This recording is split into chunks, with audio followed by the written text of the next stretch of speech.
Good evening, everyone. I would like to call to order the Governing Board meeting of August 25, 2012. Welcome to everyone.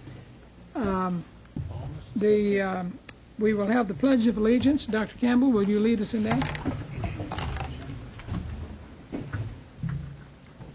I pledge allegiance to the flag of the United States of America and to the republic for which it stands, one nation, under God, indivisible, with liberty and justice for all. This is the August meeting or the September meeting? We have one substitute tonight. Mary O'Connor is sitting in for Vice Chancellor Stephen Helfgott. Welcome. This is the time for the citizens interim. The board offers opportunity for members of the public to address the governing board. In compliance with the open meeting law, the governing board will neither discuss nor take action on issues raised during this portion of the agenda. When necessary, issues will be taken under advisement and placed on a subsequent agenda. We have one request to speak from Andrew Kuhn of the Associated Students of Mesa Community College. Honorable board members, members of the CE, Chancellor Gasper, members of the audience. My name is Andrew Kuhn. I'm the current president of the Associated Students of Mesa Community College. On behalf of ASMCC, I would like to invite all of you to candidate forums on higher education. They are taking place on October 1st, 2nd, and 3rd at 6 p.m. the Jacksdale Auditorium at the East Valley Institute of Technology. EVIT is located at 1601 West Main Street in Mesa. The forum is open to everyone, so I'd like you to invite everyone that you think would be interested in this type of event. I also have quarter flyers available if people want to take them, distribute them. I'll also be open to questions at the end of the board meeting. Thank you. That's a great activity, and you have congressional, legislative, and on the invitation that you have on the back of there is all of the candidates that have RSVP'd to attend the forum. Well, I congratulate you. That's a great activity. Help the public to become to know the candidates before the election. Thank you. All right. Yeah, it's kind of exciting that the students are taking the initiative. That's great to see. This is the time for reports from the governing board. Dr. Campbell? Chairman, I have no report. Okay. Mr. Lum? Yes, I went to the National Community College Hispanic Council meeting in Long Beach this week, and I want to thank the board and Dr. Glasper for letting me attend this. It was a really great event. I thought the direction of the program was to help younger administrators learn how to advance and be promoted and move up the system. And had a lot of leaders there teaching them how to do it. Dr. Anasali was part of the leadership there. She did an awesome job. She is the immediate past president. Dr. Harper Marinick is be the president-elect, and Chris Bustamante is on the board. So we're all representative, and I'm proud of our staff there. I attended a couple of workshops. I was on a panel there. Dr. Anasali invited me to be on the panel. It was the main reason I attended. But I attended a really good workshop from San Antonio College Honors Academy. In this program, they have this honors program. A student has to have a 3.2 grade average or score high in college entrance exams in math and reading and writing, and they can enter the college honors academy. And in the honors academy, they take the 4 classes that are required in Texas to go on for your bachelor's, which is history, government, math, and science. And they go in a cohort group. So they started out just having 1 class each, and right now they have 3 classes full of 30 people each in each cohort. Seems like an awesome program. I'm proud of the some of our staff that presented there. Dr. Jose Aguilera of Glendale College presented his doctoral dissertation on cultural and leadership styles, which is really good. He's asking several people their leadership styles and how their culture affected their leadership styles, and it brought out a great dissertation and food for thought. And then we had Dr. Jose Cisneros and Karina Controla from Phoenix College presented the impact of immigration policies on students. So we're well represented, and I'm really proud of the faculty who presented there, and we're trying to help each other and help promote people to move up the ladder. Sarah? I attended a couple of ribbon cutting ceremonies in the last few weeks. Scottsdale Community College opened up their hub. I call it video production, but it's more than that. Outstanding facility, and you see some of their tools around the room here tonight. That's going to expand the ability of them to produce some very. I already have had some very quality productions, but that facility is just going to make an improvement on it. Also, this morning, bright and early, we were in Glendale for the opening of the tennis facility that is open now, both to the students and the public. Good time there. And then a couple weeks ago, Mr. Lum and I went to the law conference that ASBA puts on. I think this is my 15th time I've been there. Anytime you go to a meeting with a couple hundred lawyers, you walk away scared to death. And that was the 15th time I've walked away from that conference scared to death.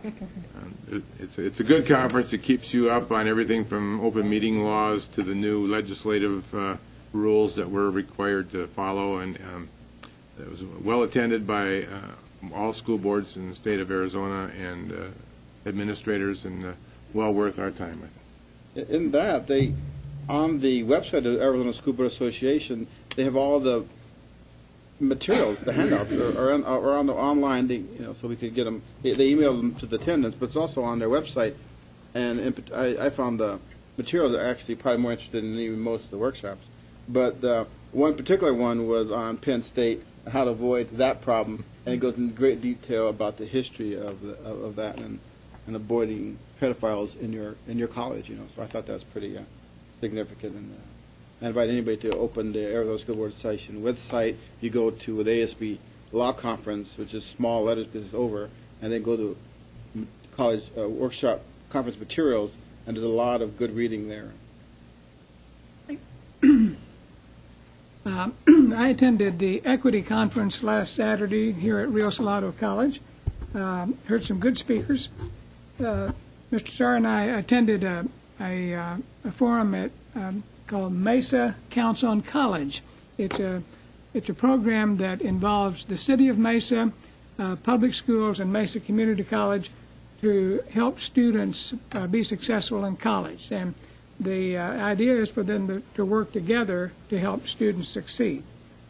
Also attended an audit committee. We had an Arizona Association of District Governing Board members meeting, and I will report on that in a bit. But then Mr. Lum and I had a very enjoyable experience being on a screening committee. For some strange reason, our assistant, Gloria Smith, wants to retire. I can't imagine why she would want to do that, but she is going to retire. So Mr. Lum and I were able to sit on a screening committee to look at candidates to replace her. And I would like to introduce you to Christina Emmons in the back of the room. Christina, would you stand up?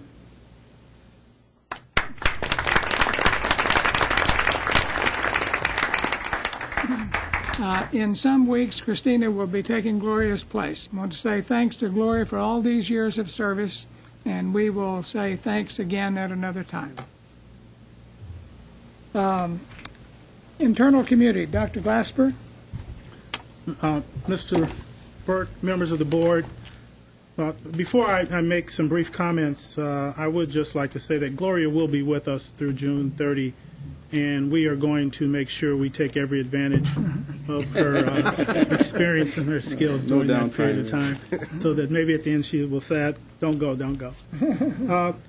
At the last meeting, I had an opportunity to speak to you about three commissions or groups that I was on in terms of my visits to Washington. I want to give you just a brief update and just share with you just some of my thoughts. For the last 6 or almost 8 months or so, I've been sitting on the Commission on Attainment. And we have had an opportunity to look at the President's charge to increase the number of degrees and certificates by the year 2020. In fact, we're trying to move to an adoption, and the Board has adopted a resolution consistent with the American Association of Community Colleges to increase the certificates and degrees by 50%. So the Commission was put together by what they describe as the Big Six, and the Big Six are the major higher education institutions that are serviced around DuPont Circle in D.C., and I was representing AACC. But what I want to share with you is that we're in the final stages of writing a draft report that will be finalized in early January on whether or not it's possible for us to attain this goal. With declining resources, that's one challenge, but we're also talking about how do we adopt some recommendations that are both sustainable and scalable throughout our system. In our last meeting in D.C. about a week or so ago, we had an opportunity to have a presentation by a gentleman by the name of Louis Soares. You might be familiar with Louis because he did some presentations for the Chancellor's Executive Council and the Board around disruptive innovation. But at this meeting, he was talking about what he describes as a traditional student and a post-traditional student. Post-traditional students are the students, and he described a student by the name of Tiffany. And as he was describing Tiffany as a person who works part-time, who takes less than 6 hours, who has taken one or more developmental ed courses and has been somewhat unsuccessful because she's trying to take care of her family and her own schooling and financial aid is a challenge. But he described an individual that's 85% of the population that will be needed to address the change that we need to make in the next 8 years or so in order to achieve our goal. And then he described the traditional student. 15% of our students are considered traditional. Those that go on to a 4-year institution or come through our community colleges with the intent to transfer and will move out into the community and into the workforce that don't have the same type of challenges. But I was a little taken back by some of the conversations that we were having at the table because if 85% of the students are the students that we serve, and they make up the majority of the population around the country, unless we have some programs and recommendations that will be both affordable, scalable, sustainable, we are going to have a tough time meeting the challenge in 8 years and even 16 years or more. So I think that the board is on track with the types of recommendations we're looking at for our seamless student experience, and as we're looking at other ways of supporting our student success initiative to try and become a model for change as to how we address that student, and that is with partnerships with the K-12 systems as well as the university systems, but to be able to find our place in this report so that when we talk to faculty, when we ask faculty to get engaged, they can help us figure out how we will traverse this entire journey and to reach our goal. One of the last challenges that I have right now is that I still think the faculty voice is not heard in the report. So we are trying to get more input from faculty. We do have a couple of faculty that have written some documents, and I'm hoping that before we finish the report in January that we will have some voices from faculty. We have had some input from 2 other community college folks that are on the commission. But it is a good opportunity to be at the table. I will be coming back in early spring to talk about the report and to share it with everyone and hope that it will be at least a part of a roadmap that will allow us to move forward and achieve our goal as well. The second was the Commission on the Regulations of Out-of-State Online Education. This is a very onerous regulation that requires any of our colleges, anyone in the U.S., that if they provide online services outside the state of Arizona, that they must register, they must go through another level of bureaucracy, they must pay additional fees, and it brings challenges to our students. Because if for any reason our students choose to start at our institutions and want to go somewhere else in the U.S. because they have moved or they want to have a different relationship or want to stay with us for whatever reason, and we cannot establish that relationship because it's prohibitive, then it's a disadvantage to our student. Rio, as you well know, is our primary online institution. As Dr. Bustamante has done quite a bit of work on this as part of a Western Region Commission, and he has helped to bring a solution to the table that I think will assist us moving forward. So I'll ask Chris to take a few minutes and describe that resolution, because I believe in the next couple of months that this will be a recommended strategy for us to service our students moving forward. Dr. Bustamante? Yes. President Burke, board members, Chancellor, and guests. Yeah, the effort that the Chancellor refers to is an agreement between the Western Interstate Commission on Higher Ed, or WICHE, the Executive Director, and an advisory council that I'm also on, and between the Council of State Governments, which is a national group who is in favor of a national compact for colleges relative to this issue of state authorization. The President's Forum, which is a group out of Washington, D.C. that Rio is a part of, that is a consortium of higher education online institutions, both public and private in the country. And then the National Distance Learning Commission that the Chancellor is a member of. And so what the President's Forum and the Council for State Governments and the WICHE Advisory Group were able to do is to come up with what they call a WSERA document, which is a model compact for regional compacts like WICHE. There's a Midwest version of WICHE of several states, also the Southern Board and the Eastern Board. And so we all thought that a regional approach to state authorization would be much easier, since we're so used to dealing with our regional boards and commissions, and we had the most confidence in them, rather than it being a national compact that would be much more difficult to get agreement on. So there is a draft that went before the National Distance Learning Commission that Dr. Glasper and his other commission members heard from the different stakeholders relative to that particular draft, and we think that it is the best solution for higher ed institutions throughout not only the regional areas but throughout the country, because the benefits are that you were able to get approval from a regional compact like WICHE, that you would have reciprocity between each of the compacts. So you wouldn't have to, right now we have to go to every state that we're registered or require us to register in every state that we receive students from.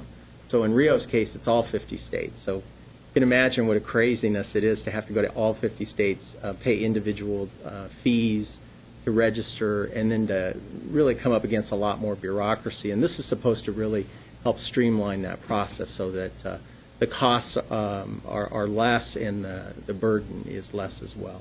And a real benefit for students, because they'll have more access to more programs across the states as well. So that's really the hope and the benefit, we think. Yes. Improve more access, and we think that it's a good agreement, and we're hopeful that it'll continue to progress through the process. It's an agreement for Rio, or agreement for the district? Or would each college, if they want to do distance learning, have to do it college by college? Yeah, Mr. Lum, what it requires is each state that belongs to a compact that wanted to participate would actually have to apply to be a participant member and pass authorizing legislation for that purpose. So any institution like Rio or Mesa or Glendale or PC or others could actually apply to WICHE to operate within that compact and then benefit from reciprocity between We can't do it as a states. district. Wouldn't do it as a district. Would do it as an individual entity, as a college or university. And one of the reasons we would not do it as a district is that the individuals that are sitting on the commission as well happen to represent the Higher Learning Commission in the different sectors, and we are still separately accredited institutions, so we would have to get the individual sign-ons by each institution. But I share this as an example of ways for us to try to move beyond the bureaucracy, and this was put in place primarily because of some of what I had described at the last meeting as bad actors from the privates. They were trying to stop the privates in many cases, and they're influencing a lot of the publics. But we're moving forward, and we have a resolution that I think will be a part of the final document that comes out in the next couple months. The last one is the American Association of Community Colleges Reframing the American Dream. And I bring them up just to say that this is the implementation team, and we are in the process now of going through the 7 different recommendations. But the primary focus of the recommendations is, again, on the resolution that our board adopted, and that was to increase the number of certificates and degrees by the year 2020. So we're vetting this with approximately 130 implementation team members from around the country, and we'll be coming back with best practices that Maricopa will be able to vet and use in its deliberations as we move forward. So a lot of these are connected in many ways, but I think what I'm also trying to share with you is that the best that's happening is that we have a seat at the table and we're able to influence some national policies as well. Thank you. Thanks for your work in that area. Thank you. Quite a lot of travel on your part. Yeah, a lot less sleep. I left after the last board meeting. Took a red eye. But it's good. Thank you. Secretary's report. Mr. Sauer? None. Okay. We have a report from Scottsdale Community College, a group of students, and look forward to hearing their report to the board.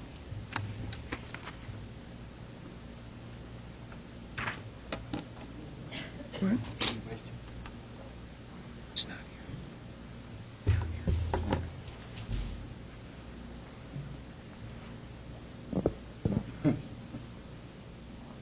Come on down. All right. President Burke, members of the board, Chancellor Glasper, members of CEC, and all others present.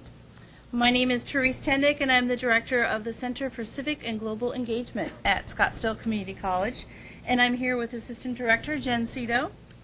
The new Center for Civic and Global Engagement is excited to expand meaningful programs on campus to help SEC students become civically engaged and globally aware citizens of the world. We will help students develop leadership skills through the Student Leadership Forum, our many clubs, over 20 clubs, including the new Latino Student Association and Black Student Union, the Democracy Commitment, and Student Public Policy Forum.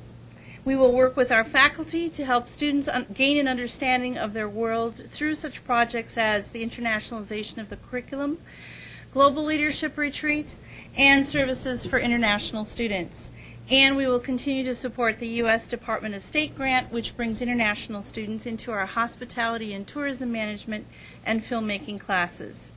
With collaboration across the campus, the center will directly support the Maricopa Community College District Governing Board's mission statement, focusing on learning through civic responsibility and global engagement. I would now like to allow the students involved in Student Leadership Forum to introduce themselves, ending with our chair, Jessica Combs, who would like to say a few words.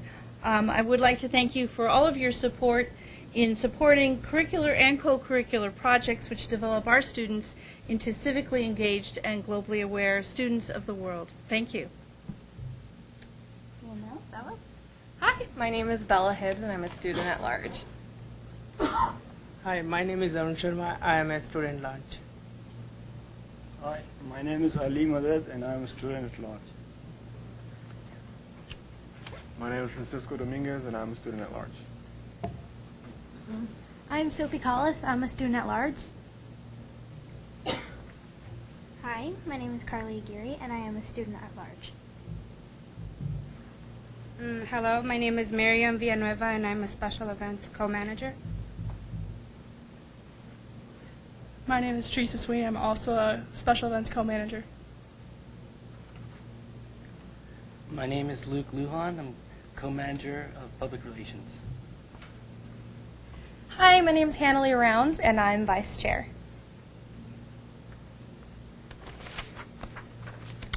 Good evening.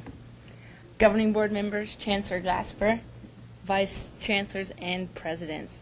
And of course, a special hello to my favorite President, Dr. Jan Gaylor.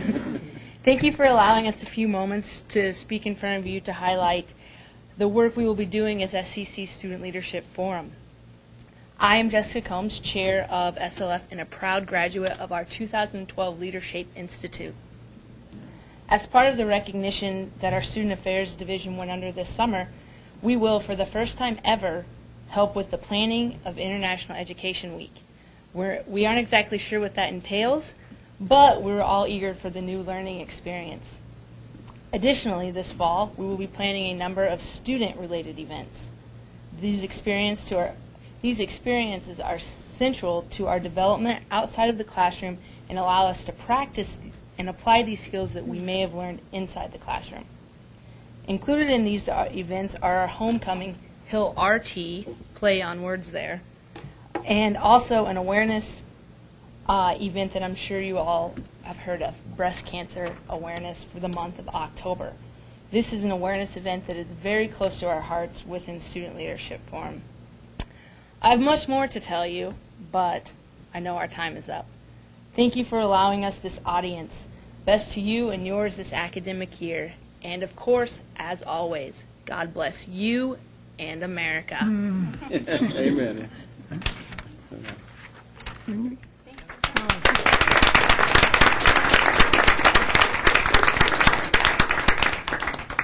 Well, thanks to all the students for coming. We appreciate hearing the reports about your activities and encourage you. This is one of our goals, and you are making that goal a reality. We appreciate it. Faculty Executive Council report, Harold Cranswick. Good evening. We have no report tonight. Thank you. Vice Chancellor reports, Maria Harper Maroney. Mr. Berg, if I may approach the podium and ask my colleagues Anna Soli and Chris Bustamante to join me there.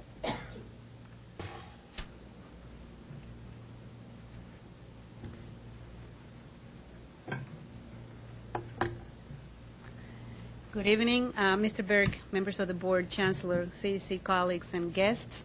As you heard Mr. Lom mention earlier, last week the National Community College Hispanic Council held its 17th annual symposium in California. As you also heard, the Maricopa Community Colleges have been very engaged in supporting the organization for many years, more than a decade, in many ways, and I will ask my colleague, Dr. Soli, to speak about that. But one of the ways that we've done that is by nominating individuals from our institutions for the fellowship program, which is an attempt to develop professionally leadership skills, as you said, Mr. Lom, to allow people to move in the organization. So I'm very proud to say I am a former fellow, 2003, and we have had, since 2003, 27 individuals from the Maricopa colleges participate in that program. And tonight, many of them are here, those who could make it. So I would like to ask them to please stand to be recognized and celebrated.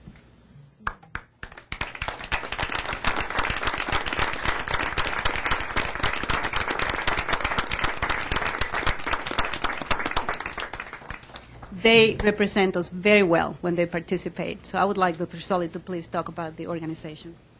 Good evening, Mr. Burke, members of the Governing Board, Chancellor Glasper, colleagues and guests. Again, thank you so much for the tremendous support that you provide for NCCHC. This is a premier organization that is dedicated to educating, training, and developing Latino leaders in community colleges. We are a 27-year young organization.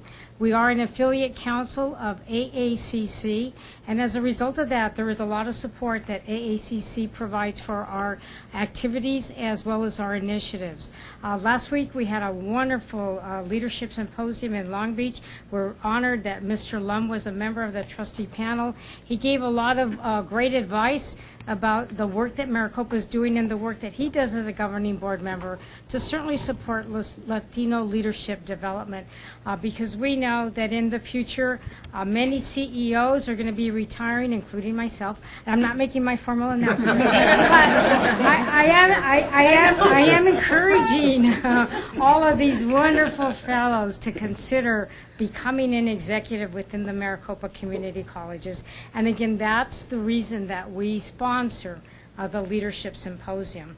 In addition to that, there is other work that our council engages in, and part of that is the Fellows Program. And in a few minutes, I know Maria and Chris, they are fellows. And by the way, once a fellow, always a fellow. They'll talk a little bit more about the fellowship program, but that fellowship program is offered with the support of Cal State Long Beach. And again, we've had about 25 Maricopa fellows. When we were at the symposium last week, we honored our fellows. They graduated from the program. Many of the fellows presented workshops themselves. So it was a very successful symposium. In addition to that, AACC CEO Walter Bumpus was there. So he talked a lot about the American dream and the 21st Century Community College Initiative. Paul Luna, CEO of Helios Foundation, talked about the importance of leadership and mentorship. In addition to that, we had some other wonderful speakers who were present. One of the other members of the trustee panel was Roberto Uranga, who has made history. He is the first Hispanic Latino trustee to head ACCT, the National Organization for Trustees. So again, it is a history-making organization. And of course, we couldn't do all of the work that we do. We many times work at the midnight hour because we have to get our Maricopa work done, and then we do our other work. But really would like to acknowledge Dr. Glasper for the tremendous support that you provide, and all of you governing board members for allowing us to continue with our passion for growing and developing Latino leaders. So thank you. I would like to publicly thank Dr. Sali, who served as an outstanding leader for the organization for the last 2 years as the president, and will continue to do so as the past president. And I am honored, as you heard, to have been selected the president-elect. But I don't have to worry about that for another 2 years. Chris, you want to say anything about the fellowship? Well, thank you. I'm actually a 2005 fellow and really benefited from the program. So I encourage the presidents and others to really nominate or to suggest or recommend upcoming leaders that are Latino to participate in the program. And we want to thank, of course, the district and the chancellor and everyone for their support. I'm a new board member, and I am being shepherded by these two wonderful leaders. So the legacy continues of Maricopa being very involved in the program, and it was great to have Mr. Lum's involvement as well this year. So thank you very much. Thank you.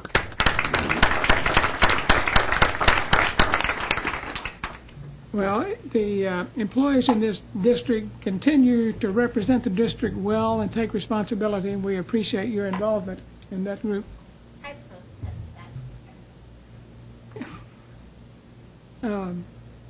Let's see, college reports. Dr. Sean Pan, Mesa Community College. Yes, President Burke, members of the board, Chancellor Glasper, CC, colleagues and guests. In responding to the resolution of the board to increase greater student success at our institution, we've been focusing the last few years on student success, particularly for students who come into us underprepared. Our goal is to get more faculty staff involved. I'm encouraged to share with you by our staff. We started a mentoring program. Nothing earth-shattering, but what is exciting, it is many faculty staff, including adjunct part-time individuals, got involved. We are focusing on students who are placed into two developmental courses. We're into the third semester doing this initiative. Initial data is very encouraging. Let me ask Dr. Jenny Felton and faculty member Jennifer Moore to report on the progress. Thank you. Thank you, Dr. Pan. President Burke, members of the board, Chancellor Glasper, and members of CEC, it's with great honor that we address you tonight with the opportunity to talk about some of the highlights of the Connect for Success program has seen at Mesa Community College. Working together, Dr. Felton and I have seen incredible results, a positive impact an institutionalized mentoring program can have on students enrolled in multiple developmental education courses.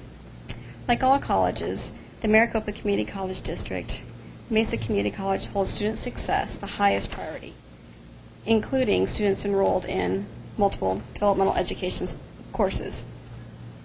Mesa Community College faculty, staff, and administrators at both the Red Mountain and the Southern and Dobson campus have dedicated countless hours over the last 3 semesters serving at-risk students through this mentorship program, and inspired by Dr. Pan's call to action for a better enhanced, complete educational experience of students enrolled in DevEd courses. The Connect for Success program was created. And developmental education is a much talked about systemic problem affecting colleges across the country, and Maricopa community colleges are not exempt from this challenge. Students enrolled in developmental education courses traditionally do not reach their educational goals at the same rate students enrolled in traditional college level courses do. The Connect for Success mentoring program helps to combat issues at-risk students face in their first semester, and at this time I'd like to turn some time over to Dr. Janet Felton, who will share additional remarks on the program. Thank you, Jennifer.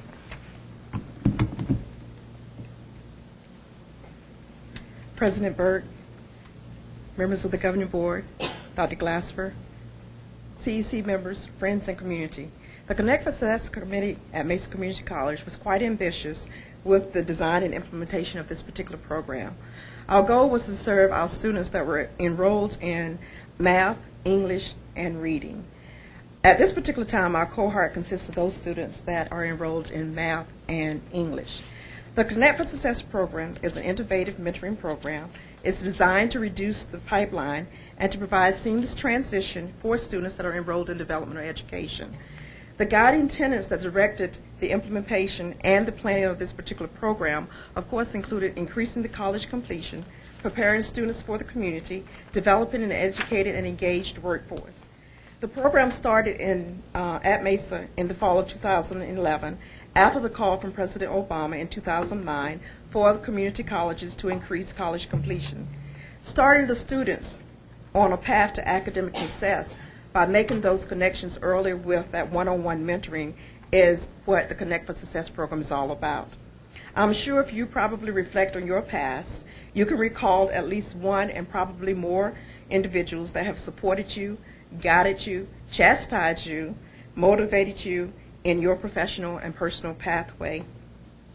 So as we seek to strengthen the student persistence and improve college completion, we welcome the opportunity to share our successes and our challenges with our institutions as we move the college completion agenda forward. The faculty and staff and administrators at Mesa Community College was all excited to volunteer, to participate and to serve as mentors and coaches. Most of us enjoy helping others, and that is a part of what being human is all about. Sometimes we don't always know exactly what to do, how to do it, but we know that perhaps if we reach out, that we can make a difference. At this particular point, as educators, it is incumbent upon all of us to do all that we can to ensure the success of those students that pass through our offices, our classrooms, or even on the sidewalk.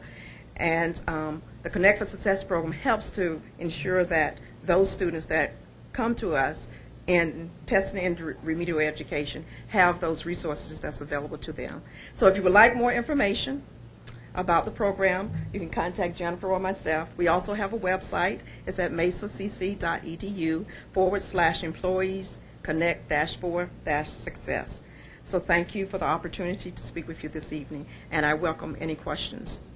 President Burke. Yeah, I have heard of this, and as I recall, you have volunteers from different employee groups active in the program. Is that right? Yes, we do. Volunteers are, there's a call that comes out to the college community.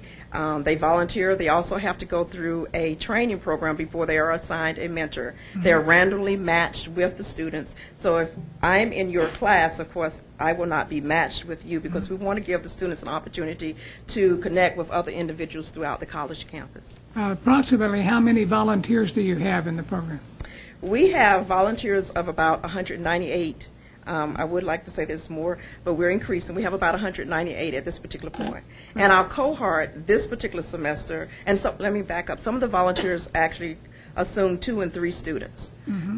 And this particular semester, we increased our students the need, so we extended the program to include the Math 092 also. So we have about 305 students that were eligible for the program. Great. Any other questions? Does this include advisors and counselors? Pardon me? Include advisors and counselors? It includes anyone throughout the college that goes through the mentoring program. And once they go through the mentoring program, there is a small assessment. As educators, we like to assess. So there is an assessment, and after you go through the assessment, then you are randomly matched. So anyone throughout the college is eligible once they go through the training. Right. Thanks. Do you have a comment? Well, thank you very much. That's encouraging. I look forward to hearing some reports about your successes. Thank you.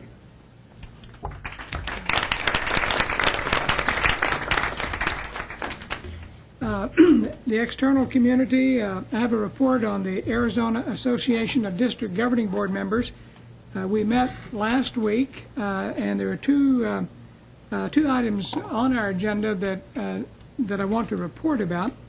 The college presidents in the 10 districts have been working together to talk about forming an Arizona Community College Coordinating Council. We've not had a state board in a number of years, and so we've been 10 districts dealing with state legislature and the governor. And the college presidents have been working on the possibility of creating a coordinating council that we would do as opposed to having the legislature mandate it to us.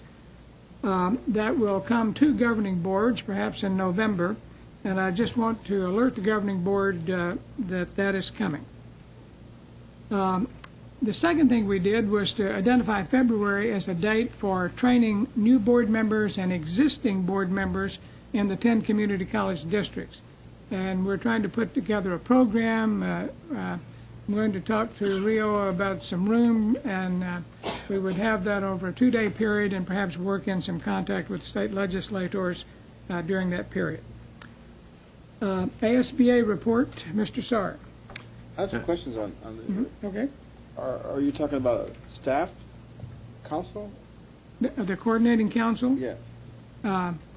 There would be staff. You have to be paying dues? There would be, each of the districts would contribute to the coordinating council. They do now among the presidents. Dr. Glasper, there is each of the districts now contribute to your program. Is that right? Yes, Mr. Burke, members of the board. For the last, I would say the last 40 years, the districts have contributed to staff for a number of different reasons, including an executive director, an assistant director, a lobbyist, and support staff. And what we have not had a formal organization as a state association for probably about 4 years now, but we have not had a state board since 2002-03. And because of that, we have lost our seat at the table. There have been decisions made regarding community colleges that did not engage community colleges because we were not part of a state agency. However, what we're trying to do now, we currently have a staff that does our reports. We have a lobbyist that works for all 10 districts, but we're trying to get a voice, someone who is an actual community college administrator, retired, who could spend some time down at the legislature representing each of our institutions.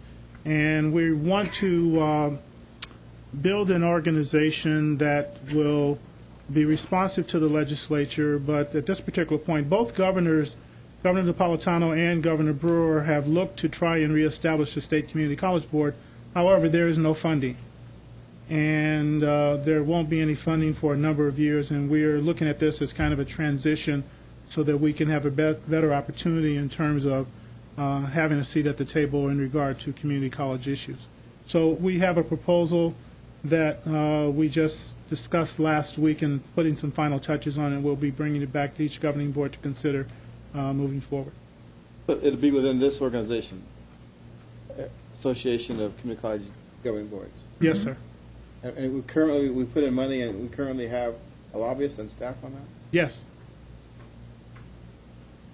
We currently have, and that individual reports to the Arizona Community College President's Council and previously reported to the Arizona Community College Association, which included the Arizona Association of District Governing Boards and the President's Council, and that was dissolved approximately 3 or 4 years ago.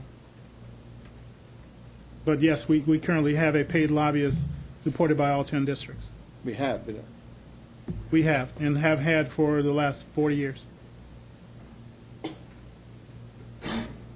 Any other questions? Did I call on you? Did you have a report? Yes. Okay. As we move to the forest of alphabet soup, ASBA is the Association of School Board members here in Arizona. There are over 220 individual school districts in Arizona. Each of them is governed by a board such as ours. In the last couple of years, the Community College District Board, the 5 of us, have become members of that organization because we understand that if we're ever going to attain the 2020 standards, we've got to make sure that the students that come to us from those schools are well on our way to becoming graduates and certificate holders. So working with this group has been very beneficial. They understand that they've got a job to do, and we understand that as much as we can, we need to help them get that job done. So we're getting ready not only for individual county meetings, but also the annual state meeting coming up in December, where we'll get another opportunity to sit down with other governing board members from the K-12 world and share ideas and thoughts on how we can get these students through the certificates and diplomas as well as we can by 2020. Great. Thank you. Legislative update. I see none. Is that right? Okay, thank you. And I have an item awards and recognitions, but I don't see any. So we will go on to the agenda. I will consider a motion to approve the order of the agenda. So moved. Second. All right, Dr. Campbell moves. Mr. Lum seconds a motion to approve the order of the agenda. Let me, before we vote, do we need to call Ms. Pearson now? We have one board member who is participating by phone tonight.